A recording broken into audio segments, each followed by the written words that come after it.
Oops, it needs to flip around. All the way up. Selfie mode. Shop's gonna There have we go. pizza at 5:30 tonight. Shop meeting's at 6, just a reminder. Okay. Okay. Well,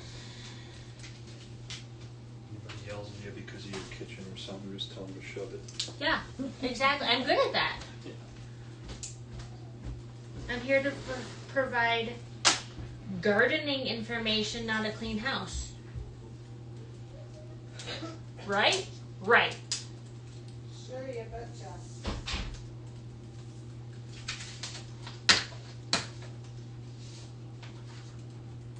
Starting in 6 minutes.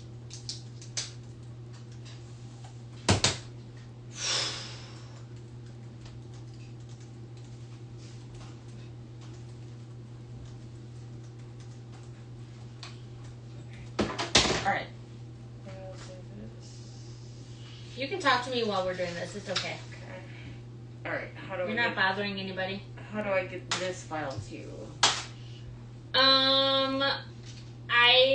I swear you could probably just like save that as a PDF or even like a Word file, and then I can bring it in. I have Pages on my phone. I will only save it as a text document because it's a text. That is just fine, or copy and paste it into the actual Messenger or email it to me. Okay. Copy, paste into email. And then you can actually email the actual garden, Minnesota Garden 1-on-1. Okay. Do you remember the email for that? Gardening. Gardening. Oh, hold on. Let me pull up my Gmail. Yep.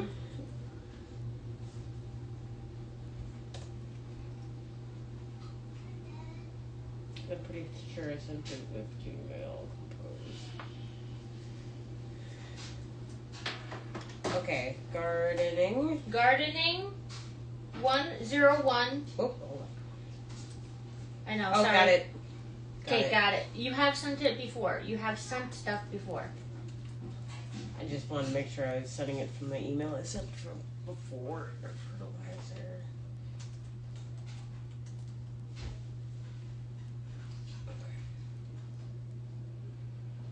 I swear technology was a lot easier when we were younger. Alright.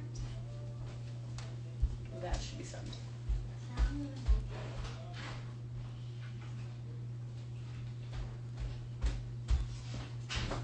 Here's your iPad.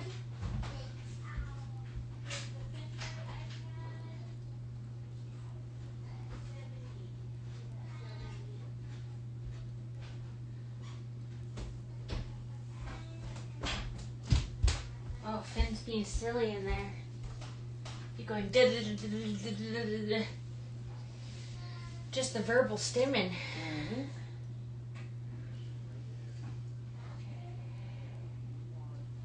I got to hang out with Ed's son, Olive Church this morning. Oh yeah? He was not having a good time in his Sunday school classroom. He's just starting to talk. Cosmo, get down. Just starting to talk. Yeah, you stay in here with me. He'll be turning 4 in November. Right on. Yeah. The school district is getting him a tablet and going to be teaching him how to use it so that he can communicate. Is he nonverbal? He is, I would say nonverbal because he's not really using words. Okay. Yeah. He's definitely autistic. I don't think they have like gotten him, what do you call it, diagnosed yet, but I'm autistic, Finn is autistic, Hudson is autistic, Ed is likely very much autistic. It runs very strong. It's very strong family resemblance. It's okay. They say people with autism have higher IQs, right? I don't know. That's what they say. Okay, we are 1 minute until we start our class. I just opened it up early so that you guys can find where you're supposed to be. Welcome. We got 3 people.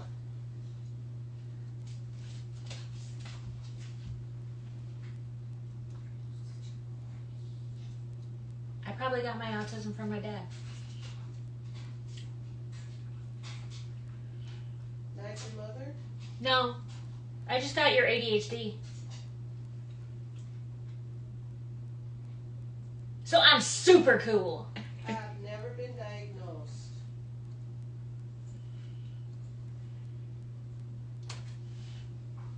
Let me try this again. Ugh.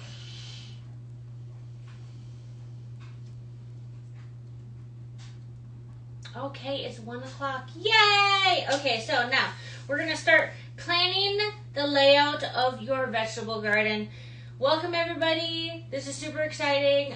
This is our 2nd class in the series. So we are going to have 7 classes this year from now until, I do believe it's going to be until October. And don't be surprised if we have even more. I am Brittany the Gardener is my Instagram. This is a class that has originated on Facebook from Gardening 101 Minnesota.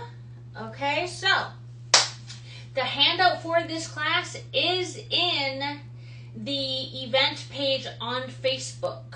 Okay, so that is planning the layout of your vegetable garden. It is an event on Facebook, okay? So the layout, the handout is in there. So let's talk first. We're working on planning the layout of your vegetable garden. So, what are you going to garden? That is our first question. What are you going to garden? First, we have to figure out how much sun your garden gets. Now, if you were in the last video, the last class, this might sound like a refresh, but we got to start somewhere, right? So, how many hours of sun does your plot get? So, full sun is 6 to 8 hours. Partial sun is 4 to 6 hours. Minimal sun is 2 to 4 hours. Now, all of our vegetable garden plants, they tolerate full sun, okay? So, we're starting there. Now, if you do not know how much sun your vegetable garden is going to get in the summer, you need to be cluing in to, when is the first? April 1st? Gosh, that is on Wednesday. April 1st is our next full moon.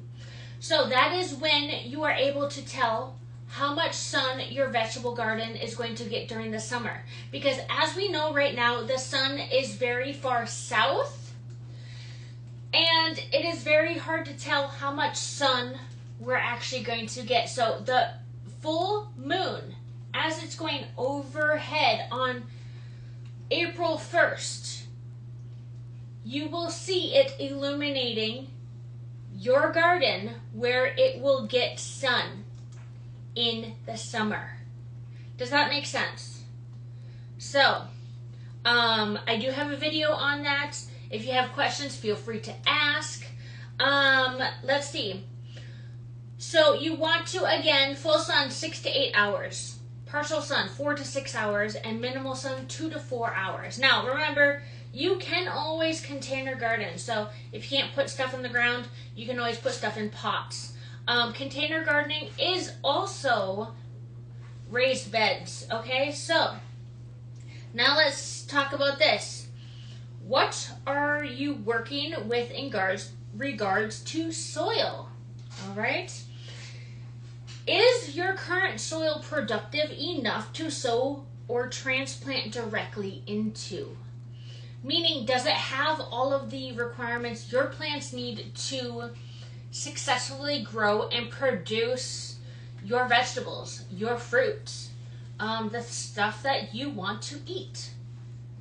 How do you fix your soil? Now, tilling is becoming very controversial. Okay?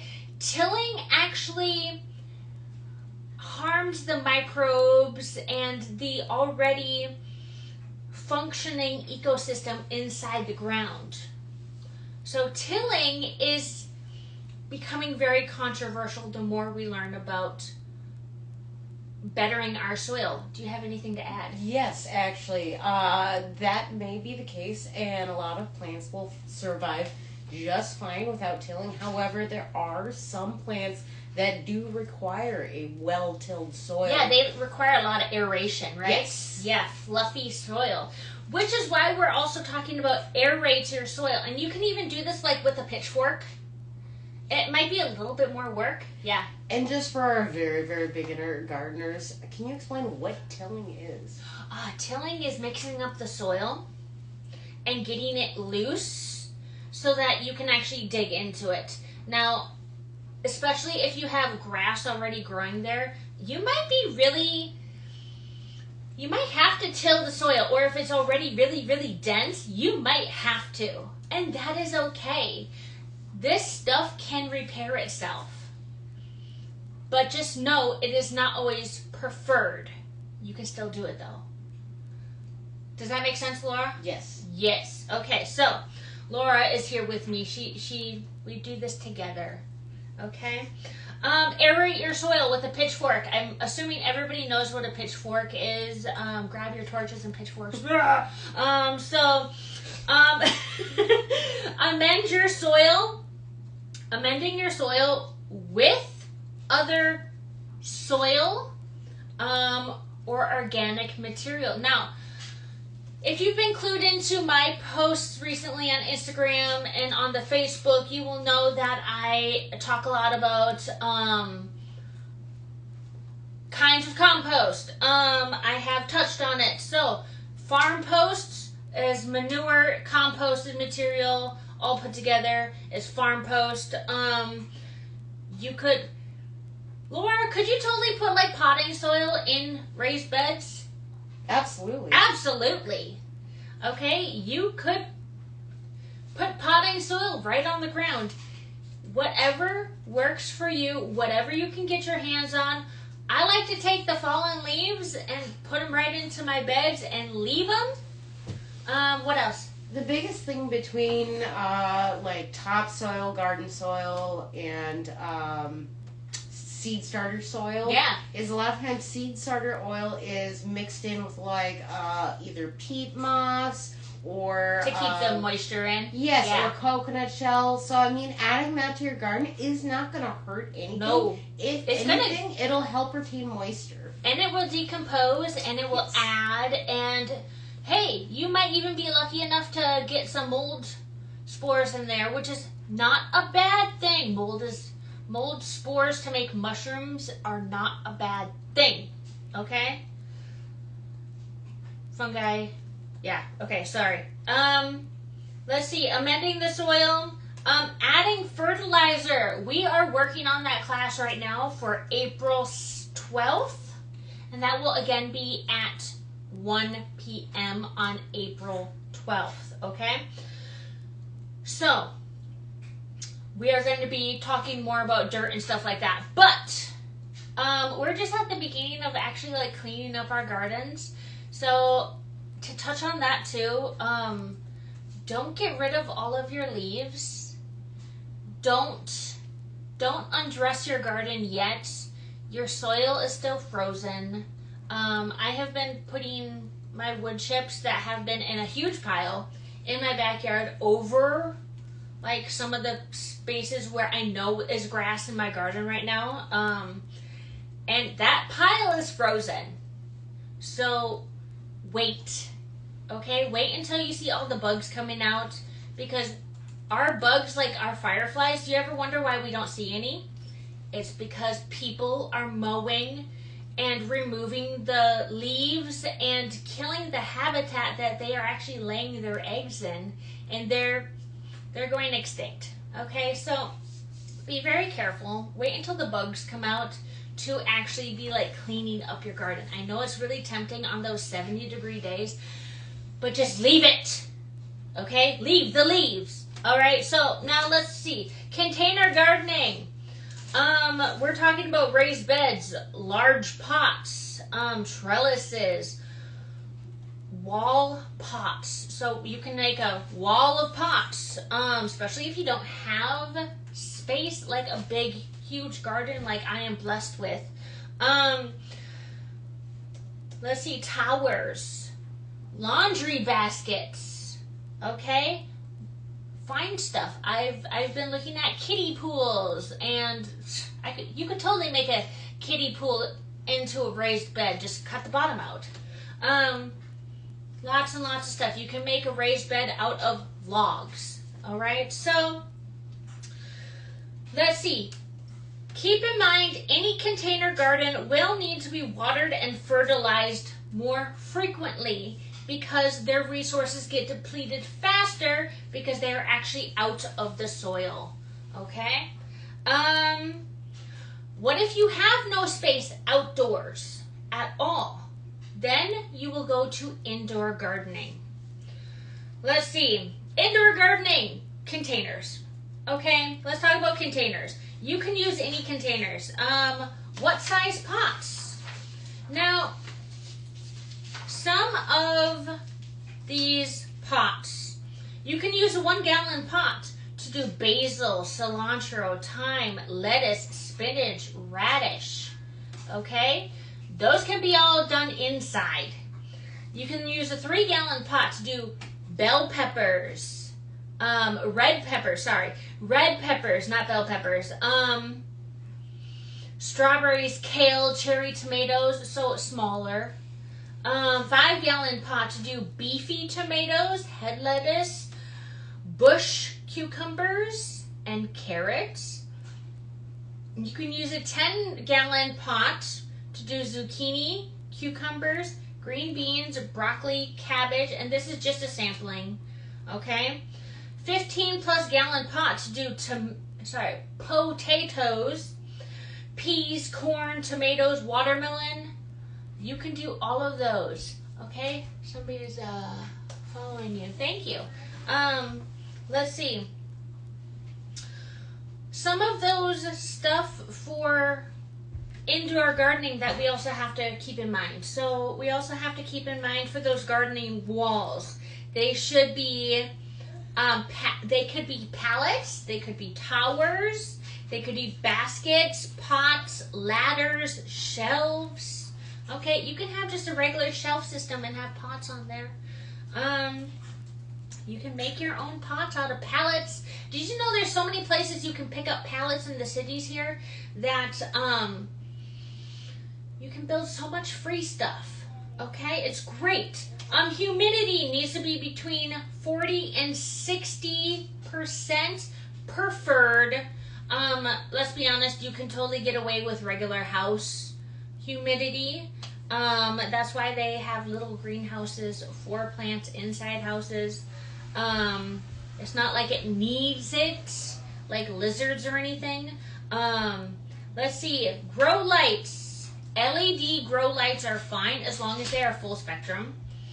They need to receive 6 to 8 hours of full spectrum light, and it has to be direct. You could do hydroponics, so that's with water and fertilizer. If you have a fish tank already set up, you could totally use that water for the fish tank and use the hydroponic system and do the whole thing. Let's see, soil, organic potting soil is recommended for when you are indoor gardening. Remember, you do need to fertilize and water regularly and more often because it depletes faster. Pots that drain well, okay? Usually I like to put some rock on the bottom of these pots so that they get a little bit more air. Make sure you're watching the size per what you are planting in these pots. The size of the mature plant to what you're planting, so that you might not have to pot up because some plants do not transfer well. I was having this discussion with a friend that peas don't transfer well, so you might as well just pop them outside. If you are really, really ambitious, you could do that right now. It does not matter that the ground is frozen. Let's see. Fertilizer. You need to fertilize more often. It says every 2 to 4 weeks because container nutrients deplete quickly. Now let's talk about top vegetables to grow indoors. Okay, so leafy greens. So they grow well in shallow containers like lettuce, spinach, kale, Swiss chard. Herbs, ideal for small pots.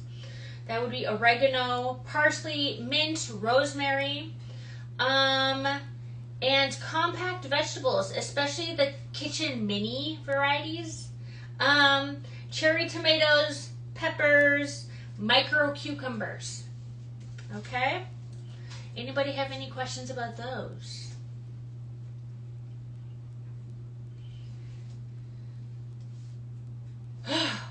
Okay, now let's talk about what kind of garden you are planning. There are many different types of gardens. So most of us, for vegetable gardens, we're doing the more functional or production garden. Okay, so that would be like the kitchen or vegetable garden. Usually these are closer to the kitchen, of course. You know, maybe on your patio, your balcony. I know people who just do small rail gardens. Those would be veggies, herbs for cooking, fruit, berries, etc. Herb gardens for culinary or medicinal purposes. Cut flower gardens. So rows of flowers for floral arrangements. Yes, that is a thing. Or allotment gardening. So those are small plots of land rented for individuals to grow food. Okay? So sometimes that would be like our community gardens. So other types of gardens, environmental or ecological gardens. So my backyard is some flat and then mostly hill, and then there's a flat top spot on the top. Now, of course, I don't like climbing my hill. So that top part of my yard, I am using, it's almost the length of half of my house, and I'm using it for my pollinator garden. And I'm just letting it go wild. So I don't have to mow. And the kids go up there more often then because they see the butterflies and the flowers, and they just love it. And my raspberries grow up there. So that would be a pollinator garden. Okay, so filled with nectar-rich and food plants to support butterflies, bees, hummingbirds. For example, lavender, coneflower, and milkweed. Yes. I was just going to mention milkweed is actually a native plant to Minnesota. It is. And if you love monarch butterflies or butterflies in general, that is their main food. That is their main food. So if you're interested in attracting those kinds of butterflies, and plus they're also great pollinators for other plants. Also, we have a whole bunch of seeds. So we could totally coordinate you guys stopping in at the Weird Ink Society to get some seeds for milkweed. Now, currently, if you've been clued into any of my videos, I have been doing the winter stratification with that milkweed because it requires it. So it will be ready to go and plant. And they just tore up my park over here, so I'm also gonna go and spread it over there. Some free flowers for everybody. Let's see. So a rain garden is also an environmental or ecological garden. So a rain garden is strategically designed for deep-rooted native plants to catch and filter rainwater runoff, reducing pollution and flooding. So you will see this a lot in neighborhoods. I've seen this a lot in St. Paul and Minneapolis.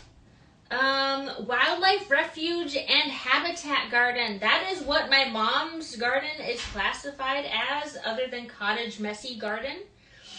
So that garden focuses on native plants to provide food, water, and shelter for local wildlife. In other words, birds, butterflies, hummingbirds, frogs, fireflies, etc. Okay? Now, here's some other ones that you might have noticed around the cities. So, moon gardens. So these are aesthetic or sensory gardens. So moon gardens, white and silver plants that reflect moonlight, creating a relaxing, luminous evening experience. That sounds like a lot of fun. Okay? Sensory garden, designed to stimulate the senses through fragrant plants, textured foliage, wind chimes, and water features. And this is one we are all pretty familiar with the Como Zoo Japanese garden, is the Zen or Japanese garden. It is a minimalistic design focusing on meditation, harmony, and natural materials. So you could have any of those pieces in your garden, any kinds of those gardens. There are also many more gardens, but I figured these were the most important. We would focus on these. So let's talk about spacing between plants. So now we have where we're planting. We have requirements for those plants. We have indoor, outdoor. We have type of garden. Now we're talking about the actual plants and actually starting to plan this garden. Okay? So, let's see. Spacing between plants. We want to prioritize the mature size of these plants. Okay? You need to thin out and prune as they grow to prevent overcrowding, which will prevent, as we thin, it will prevent molding and disease. We need the airflow in these plants. So for example, if you are having a zucchini, you want to trim off the older leaves at the base so that it gets that airflow, okay? So we are going to the handout. Again, that handout is in the Facebook event, okay? And that is the Planning Your Vegetable Garden handout, okay? So you can always jump back and get that later. Let's prioritize the mature size. So for example, peppers, they need 12 to 36 inches between plants. Now when you are planting these peppers, for example, I have one of my bell peppers right here. He might be a little wet. I just watered him this morning. I have one of my bell peppers right here. I just potted him up like a week or two ago. And when I put him in the dirt, I'm going to make sure that I measure from the center of him to the next plant 12 to 36 inches apart. Now, I have also heard that with bell peppers, you can interplant two at the same time, but they also need a really good stake to help them stay upright because they do tend to get heavy. They do like that support.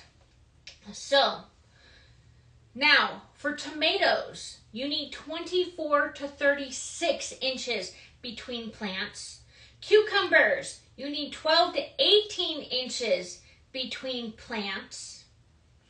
Now there is a lot of varied information out there, and I'm going to be talking to you about another source, another way of planting in just a little bit. So, and I know some of this contradicts itself, okay? So, now with the cucumbers, and there are multiple types of cucumbers. With the cucumbers, 12 to 18 inches, okay? Now, with another form of planting, I have also heard that you can do 6 inches if they are trellised. That works really well for pickling cucumbers since they're a lot Yes. smaller. I do that with my Yeah. cucumbers, and they trellis really well. Yeah. I mean, as the vines are growing, you kind of have to guide the vines a little bit. Right. You might You have gotta to pick them train up them. and move them. But it does really, really well. And a bonus side to growing your cucumbers like that is it keeps the fruit off the soil. Yes. So it helps keep slugs and other bugs, or even just rot from the soil from rotting your fruiting bodies that you're trying to grow. And I figure, I find that they will climb up anything. Yeah. They will. They're kind of like morning glories that way. Uh-huh. They just attach and they're like, ooh. So they are really trainable. Okay? And so you'll get a lot of fruit if they're trellised. It's really great. Let's see. They're easier to find too because they have these big leaves and the fruit They likes do. to grow under the leaves, so sometimes they're kind of hidden. Yeah, and you really do have to look for them. I had one accidentally trellis up one of my like lounging chairs Oh no. out here, and I'm like, oh my god, there's food under here. Right? So it was an accident. It was a happy accident. Oh, plus not to mention the vines and the leaves and the cucumbers themselves. A lot of people don't realize they're covered in spiky little burrs, and so moving the plant around isn't very fun. It's not very pleasurable. So I'm a sensory avoidant kind of person, so I'm just like, ah! So when dealing with cucumbers, wear gloves. That's never a bad idea. But when you're working on with trellises, it's kind of nice because then the fruit just hangs down. It's a lot easier to find. Right. And remember, there are different kinds of trellises. We're going to be going over this. True. Okay, so for example, that's how far the cucumbers need to be apart from each other. Up as little as 6 inches, as much as 18 inches for cucumbers. But the vines can be 36 to 48 inches. So, big. Okay, so now let's talk about pumpkins. Pumpkins. They're mounds between pumpkins. Remember, each of these mounds are like 3 seeds in each mound. Okay? So, mound. They need to be 42 to 96 inches. Now, I know a lot of people are just like, I cannot math. Me neither, okay? So that is 6 to 8 feet, okay? And I know we're very American. That is feet, okay? So, all right? So, let's see. Now, I like to do the square foot gardening method, okay? So that is going to be... For example, you can have what kind of plant and how many of them in each square foot. Okay, so for example, I can have 1 pumpkin in 2 square feet. If that makes any sense. Okay, so, but I can have 9 bush beans in 1 square foot. Now, would I ever put 9 bush beans in 1 square foot? No. But it says you can. Because those suckers are so dense. I hate finding the legumes from bush beans. I'd rather have them in a pretty row. And then, okay, so you can put 2 cucumbers in 1 square foot. This chart... That chart is in the worksheet. So you can actually print that out and cut it out. And then print your, physically move it and arrange it for your own garden. If that makes you happy. Okay? So I know a lot of people, including myself, I like to work with physical papers. Before I even, start to... make my lesson plans, I write it out first, and then I type it. So, and I also have to do my layout like this. I have to do it on real paper. I don't want it digitally. I want to touch it. So, let's talk about saving space now. So we were talking about saving space for those cucumbers. It is easier to trellis a lot of these vegetables and fruit to garden because most of us don't have huge gardens. So it is great to trellis them. Now, there are multiple different kinds of trellises, okay? So I'm going to list you what these trellises are and what plants they're good for. Again, this is in the handout, okay? So a stake trellis, so one central support, is good for tomatoes. You can put peas on those, pole beans, bell peppers, regular peppers, eggplant, and nasturtiums. Okay? Cage trellises, kind of like tomato cages, peony cages, stuff like that. They are surrounding the entire plant with 2 or 3 supports on the outside, rings or triangles. It is surrounding the plant. So those are good for tomatoes, peas, and peppers. The tripod or the teepee. Okay, so you are doing 3 or more sticks joined at the top, and the stuff is trellising up on those sticks. Tomatoes, peas, beans, peppers, cucumbers.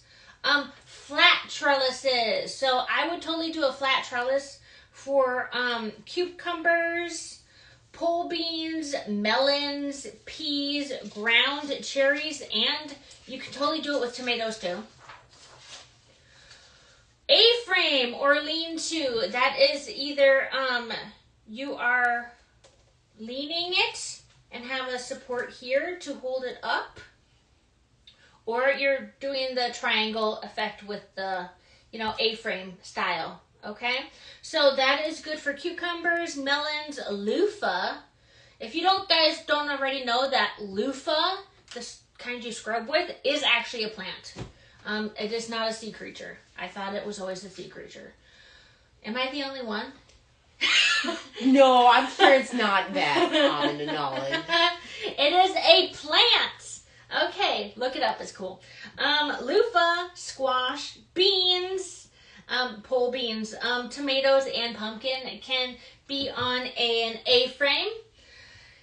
And the ones that we have been seeing a lot recently, they're really, really cool. We're super excited about them, are the cattle panel or the arch ones. I love those. I want one so bad. I'll help you build one. I would love that. I mean, it's only like $50. I already have the poles. Mm-hmm. Yeah. So, and zip ties. That's it. I will say the one bad thing about using zip ties to hold your stuff together. They snap. Well, yeah, especially In the because of the winter or the cold. So you can get away with a little bit of like a little heavier metal wiring. Just twist it on, and you'd be set. Yeah. Okay, those ones are really good for really heavy fruits like cucumbers, squash. You could use lighter fruit like beans, legumes.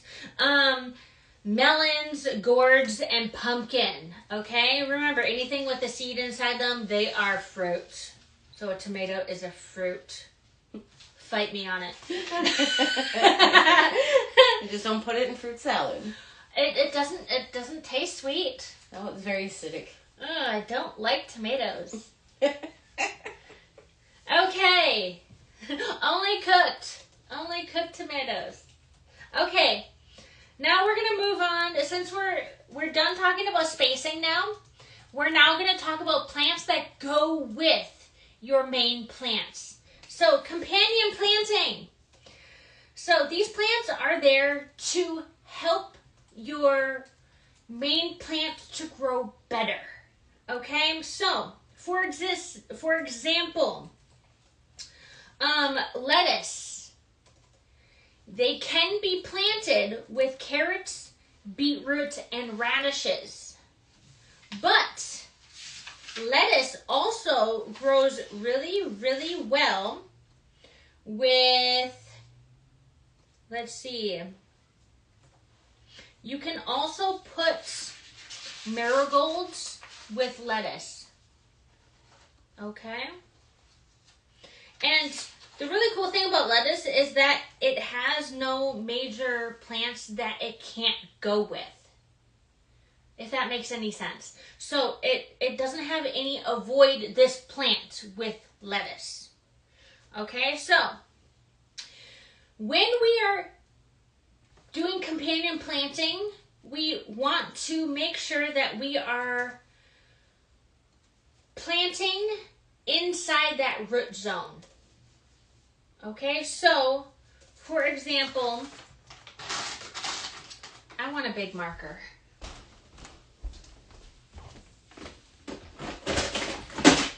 Kids are great when we have all the supplies right there. Okay, so for example, I know it's not green. We have our lettuce. Okay, we have our lettuce. So then I could totally put radishes, carrots, and beetroot. Just like that. Okay? They can interplant with each other. It's not necessarily like super crowding. The thing with the carrots, you can get 16 carrots. I think it's 16. Checking again.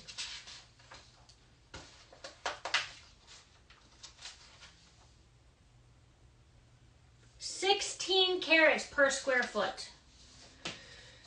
Now the root, the root plants, what do you call it? Root vegetables. The root vegetables, you can actually grow them closer together, but not too close because otherwise they won't get big. So, you want to plant them, these plants adjacent to, surrounding, or even interplanted within the rows of the main crop.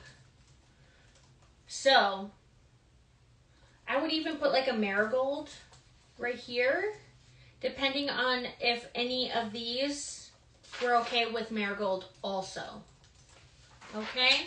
Because some plants, other plants don't like. You gotta be really careful about how you mix them.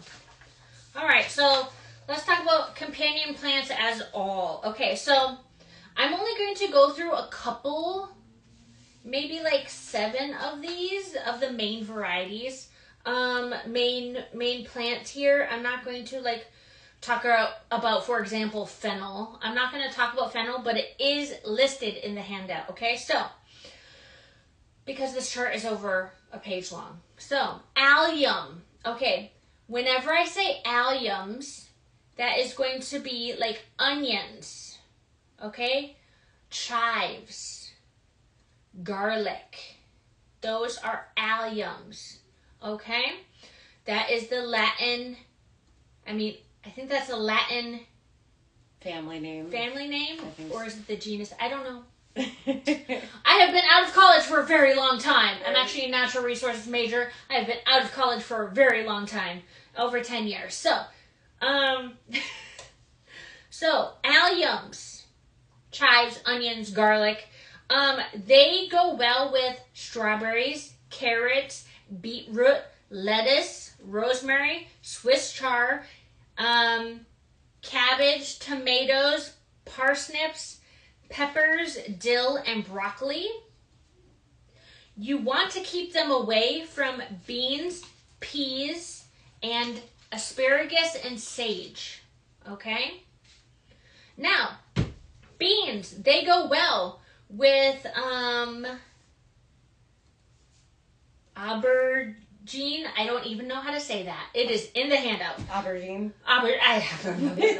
I got you. Summer savory, corn, marigold, cucumbers, beets, zucchini, strawberries, and celery. So those are for beans. So any of those legumes. Avoid onions, garlic, and broccoli. Okay? Carrots. Alliums go great with carrots. Rosemary, celery, chives, sage, flax, mint, radish, lettuce. Avoid celery, parsnips, and dill.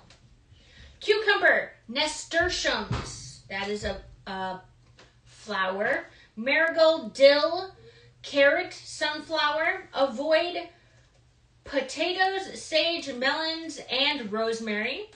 Lettuce, go well with carrots, radish, beans. Kohlrabi, beetroot, cucumber, strawberry. Nice thing about lettuce is they don't have any real foes, so you can plant them with almost everybody. Peas go well with corn, radish, cucumber, potatoes, beans, cauliflower, nasturtium, celery. They don't go well with garlic, allium, or chives because they're all alliums. Okay? Peppers, they go well with petunia, tomatoes, allium, geranium,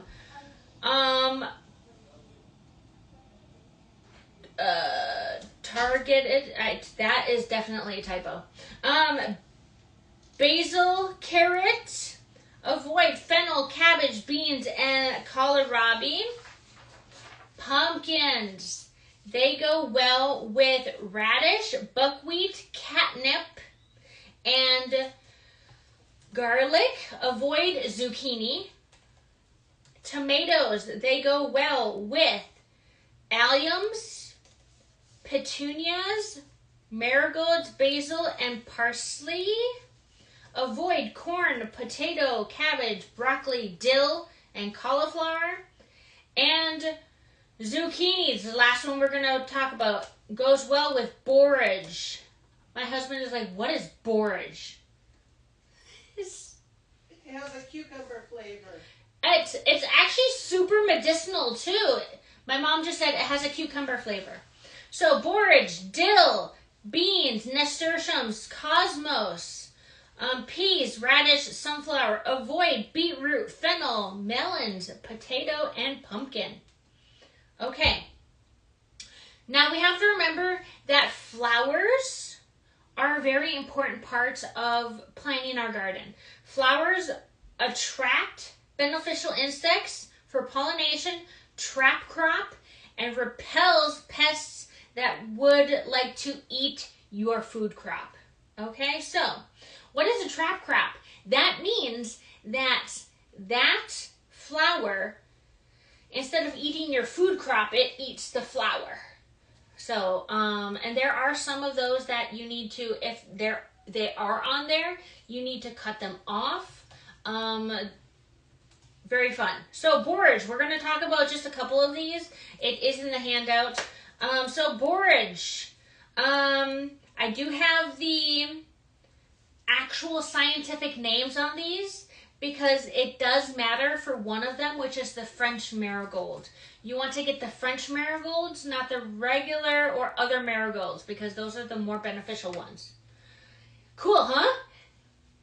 So, okay, so borage are great for repelling tomato hornworms, cabbage worms, deer, and rabbits. Now, you can have a lot of these or a little of these. I like to plant them right in that root zone of that plant that I'm protecting. So, they trap crop slugs and snails. They are great companions with cucumbers, melons, tomatoes, strawberries, brassicas, which are like cabbage and broccoli and Brussels sprouts. Those are brassicas. Okay? Basil, spinach, and zucchini. So they companion well with those guys. Okay. Cauliflower is also brassica. Yes. Yes, it is. Cauliflower is also a brassica. So, let's see. French marigold. So, they repel nematodes, white fly, aphids, cabbage worm, rabbits, and deer. They trap crop slugs and spider mites. And they go well with tomatoes, potatoes, cucumbers, peppers, asparagus, beans, radish, and basil. Okay, nasturtiums. They repel squash bugs. So, what do you think that goes well with then? I know a lot of my zucchinis got squash bugs last year, and it was really sad. So it eventually killed them. So they do really well with squash bugs. Nasturtiums, love them. And white flies. They trap crop black fly, green fly, cabbage, white butterflies. Okay? So also the nasturtiums, you can eat every part of that plant. Eat every part of it. I guess it's really yummy. And they're beautiful. The hummingbirds love them. So they're really, really beneficial at attracting those pollinators. All of these ones that I am listing are beneficial for attracting pollinators. Okay, so they go well with broccoli, cabbage, cauliflower, cucumbers, kale, radish, tomatoes, peas, zucchini, basil, and spinach. All right. Onions or alliums, anybody in that allium family, are good at repelling aphids, cabbage worms, beetles, voles, rodents, and loopers. I have no idea what a looper is, but I'm sure when I look for a later class, I will figure it out. They go well with broccoli, kale, cabbage, peppers, tomatoes, strawberries, lettuce, carrots, beets, parsnips, Swiss chard, dill, but avoid peas, beans, sage, and asparagus. And that's all of the flowers we're going to be talking about at this moment, just because all of these charts are so filled with data, I'm not going to read all of it. So, now, this is the part where I want you guys to get out your grid paper because we are going to be talking about actually planning your garden. So we're actually doing this exercise here. So I'm actually going to move the tripod so it's closer so you can actually see my table here. And then we're going to be working on this together.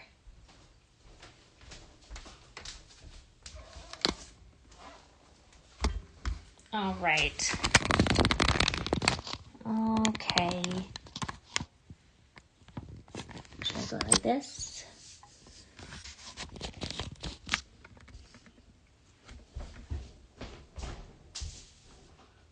Okay, that's gonna do. Okay, so this is my garden layout. Okay, so I might just have to actually put this on the table.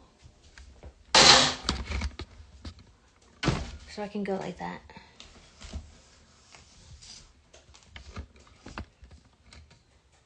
Okay, so this is my actual garden layout.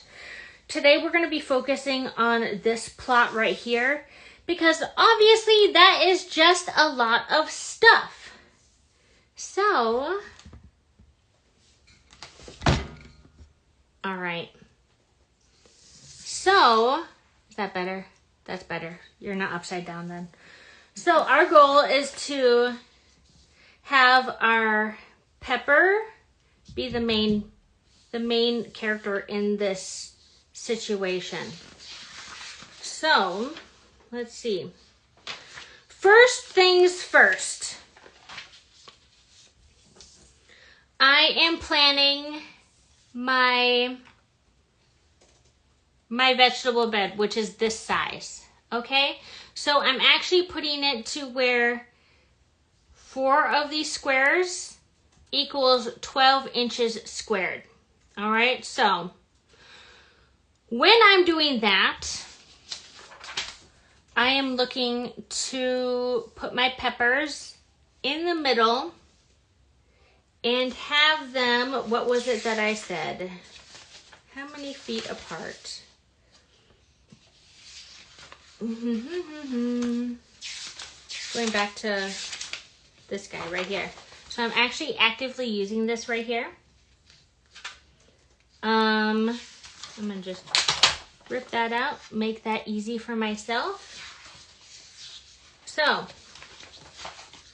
now that were set up. When we're doing this, we need to figure out where my raised bed is and figure out where my other stuff is too. So, for a regular plan, I would actually be having this and where it is in relation to this and where it is in relation to my fence and relation to like my blazing star, rhubarb, so on and so forth. But since we're not working on this whole plan, we're just working on this bed. We're just drawing this one bed, okay? Next, we're going to make sure that we are finding out where the cardinal directions are. So, I'm actually opening up my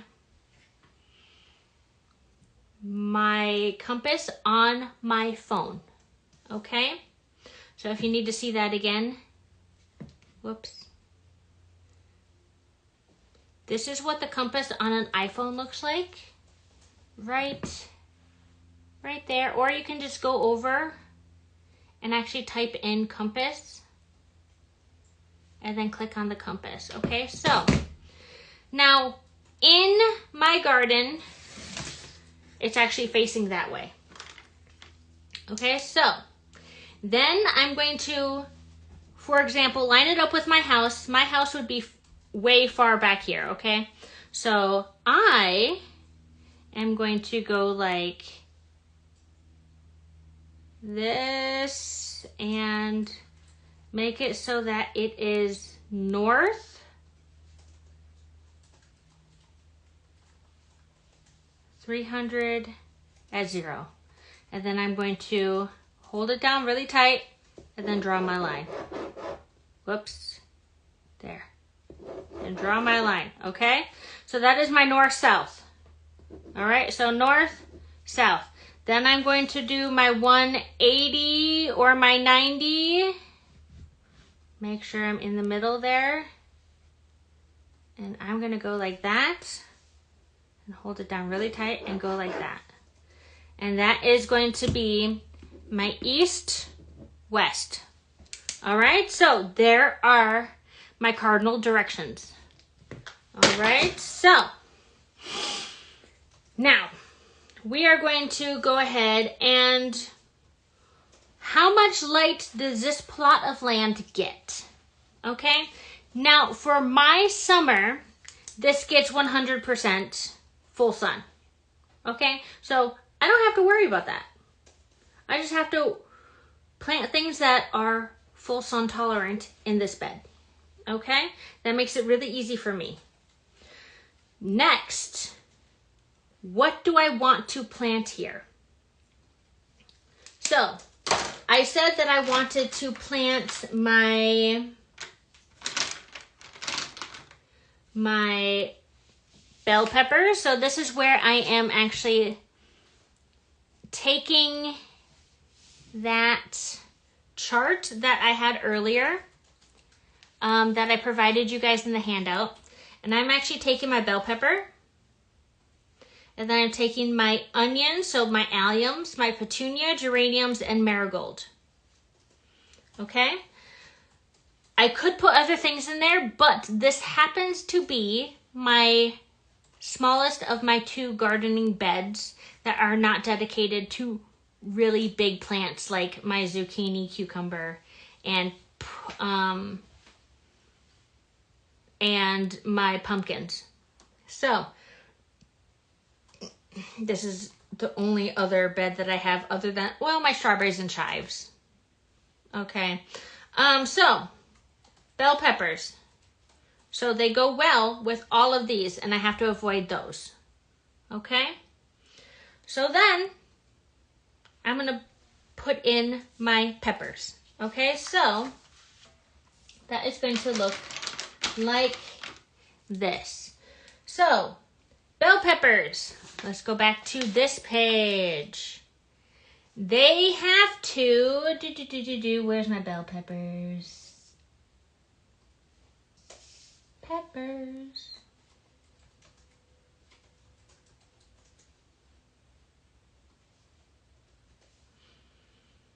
I know it's 1 per square foot. So, because I also did that right here. I wrote down all of the items that I'm planting in my gardens, and I said how many can fit in 1 square foot. Okay, so for this guy, I can go like this. This is a bell pepper. And then I want to do, I would say I want to put a whole foot between them. And then this is another guy. And then this is another guy. Remember that 4 of these is 1 square foot, okay? So now we have our bell peppers. Wow, I think I write a better B upside down than I do upright. Okay, so then I want to take my petunias, okay? So I can plant my petunias pretty dang close, okay? I can go like that, and that's just going to be my petunia, and I can plant them everywhere.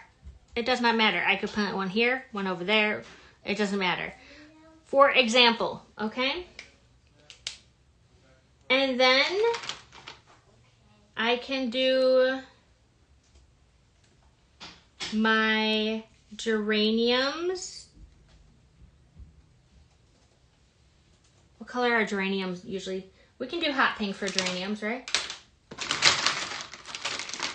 You grow a lot of flowers, so I can't there. You're gonna start, aren't you? I am gonna be trying to grow cornflowers for the first time. Cornflowers are fabulous, and they're perennial. They're great. So let's talk about onion first. Let's go to onion, and then we can do. So for onion, I want to just do like.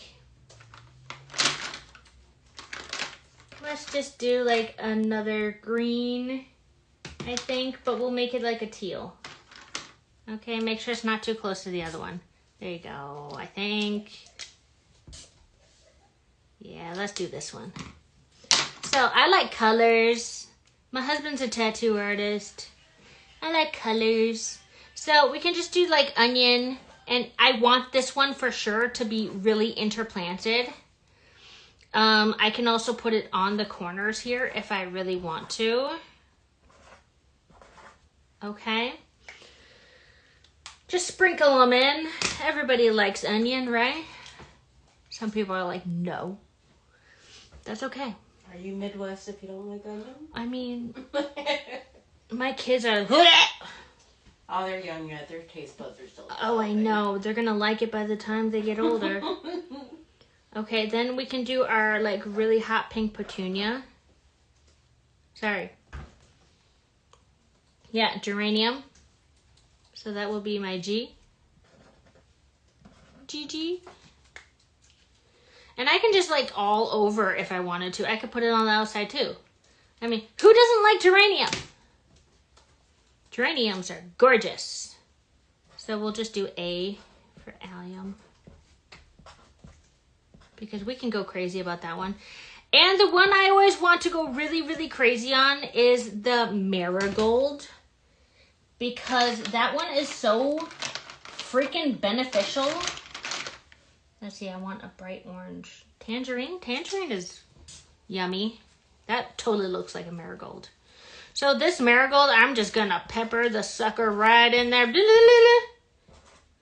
I know, you guys love my sound effects, right?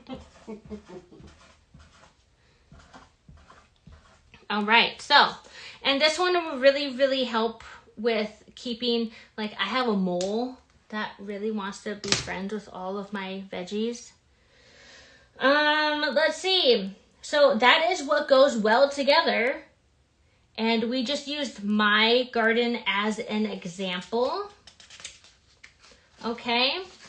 And this is pretty much, sorry, upside down. That's pretty much what we were doing, and that's pretty much the flow chart of what the rest of the garden looks like. Okay?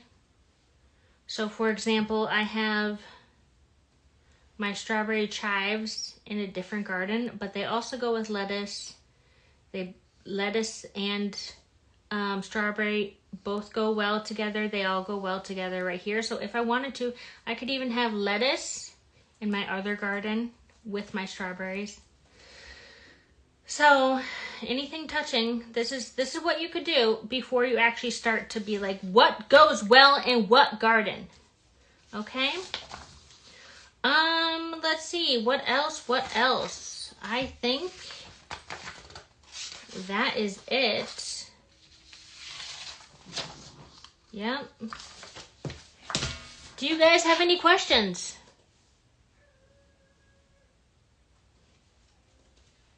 I'll just put that right there.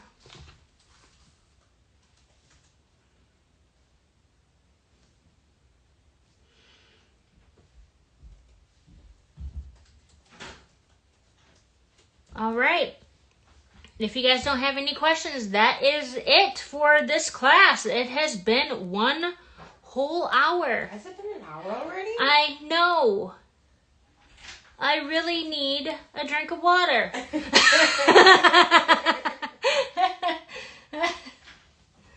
I feel parched. Okay, guys. Thanks for tuning in. I will be posting the video after I save it in all of the places. Thanks for coming. Have a good day.